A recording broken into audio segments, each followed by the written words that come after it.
ഇതിൽ ദർബാരി കാരണ വരുമ്പോൾ അതിന് ശുദ്ധ ദൈവത വേണം.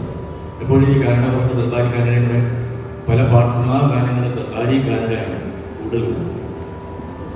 അതിൽ ദൈവത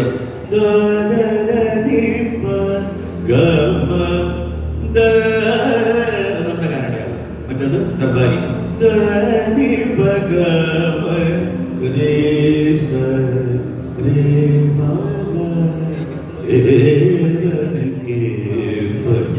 അതൊക്കെ ദർബാരിക്കാരണ്ട ഒരു ഇതിൽ പെടും. അതുപോലെ സിനിമാ ഗാനങ്ങൾ കുറേ ഉണ്ട്. സിനിമയിൽ തന്നെ വന്നിട്ടുള്ള ക്ലാസിക്കൽ ഗാനമാണ് മലൈപ്പാട്.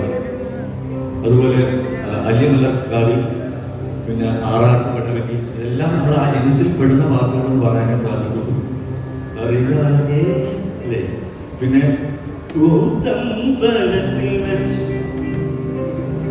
പിന്നെ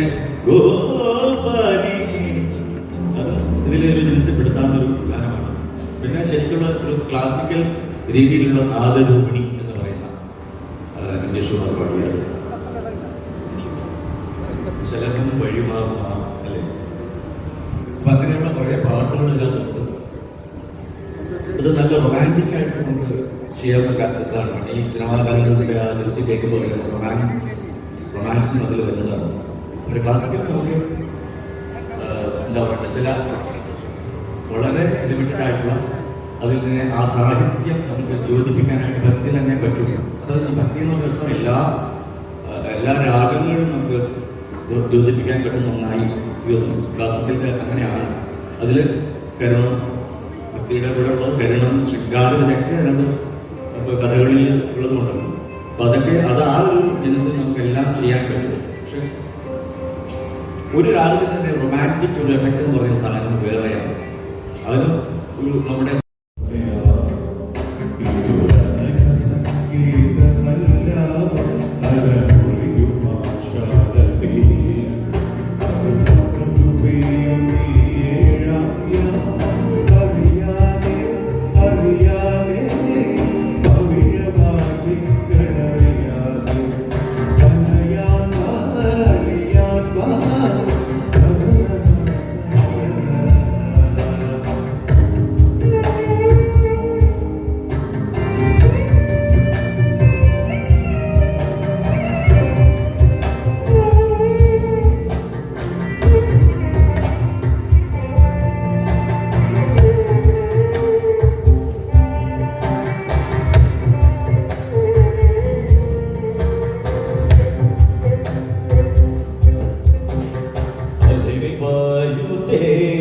കണ്ണ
എനിക്ക്